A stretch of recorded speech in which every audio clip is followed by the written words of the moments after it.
ಇದು ಗೊಬ್ಬರ ಹಾಕೋದು ಅಂತೀವಿ, ಫರ್ಟಿಲೈಸರ್ ಬಾಕ್ಸ್ ಇಂಗ್ಲಿಷ್ ಅಲ್ಲಿ ಹೊಸದಾಗಿ ಬಂದಿದೆ. 20 kg ಗೊಬ್ಬರ ಹಿಡಿತೈತೆ ಸರ್. ಡ್ರೈ ಗೊಬ್ಬರ ಅಂದ್ರೆ ನೀರ್ ಇರಬಾರ್ದು, ಸ್ವಲ್ಪ ಪೊಡಿ ಇರಬೇಕು. ಇದರಲ್ಲಿ ಹಾಕ್ತಿವಲ್ಲ, ಈ ಜಾಲರಿಯಿಂದ ಹಿಡ್ಕೊಂಡ್ ದಪ್ಪ ಗೆದ್ರೆ ಇದನ್ನ ಮತ್ತೆ ಪೊಡಿ ಮಾಡಿ ಹಾಕಬಹುದು. 3 ವೆರೈಟಿ ಮಾಡ್ದಂಗೆ ಸರ್. ಪಾಯಿಂಟ್ ಟು ಪಾಯಿಂಟ್ ಗಿಡದಿಂದ ಗಿಡಕ್ಕೆ ಹಾಕೋದು.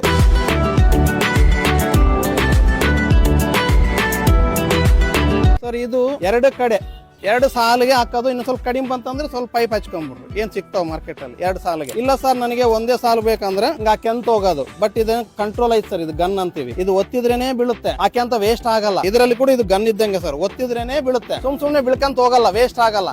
ಸೊ ಗೊಬ್ಬರ ನಾವೇನ್ ಮಾಡ್ತೀವಿ ಅಂದ್ರೆ ಸರ್, ವೇಸ್ಟ್ ಉಗ್ಗಿಕಂತ ಹೋಗ್ತಿವಲ್ಲ, ನೀವು ಇದನ್ನ ಯೂಸ್ ಮಾಡಿ 1 ದಿನ ಇಲ್ಲ 2 ದಿನದಲ್ಲಿ ನೀವು ವೇಸ್ಟ್ ಮಾಡಿದ್ದು ರೊಕ್ಕನ ಇದು ಕಟ್ಟಿದಂಗ ಆಗುತ್ತೆ. ಸೊ 1-2 ದಿನದಲ್ಲೇ ನಿಮ್ ರೊಕ್ಕ ಬರುತ್ತಿದೆ. ನಾವೆಲ್ಲ ನೋಡಿವಿ, ಕೇಳಿವಿ, ತಗೊಂಡವ್ರು ಕೇಳಿವಿ. ಸರ್ ನಮ್ ರೊಕ್ಕ ಉಳಿತು ಅಂತ ಹೇಳಿದಾರೆ ಖುಷಿಯಾಗಿ, ಡೌಟೇ ಇಲ್ಲ ಅದರಲ್ಲಿ.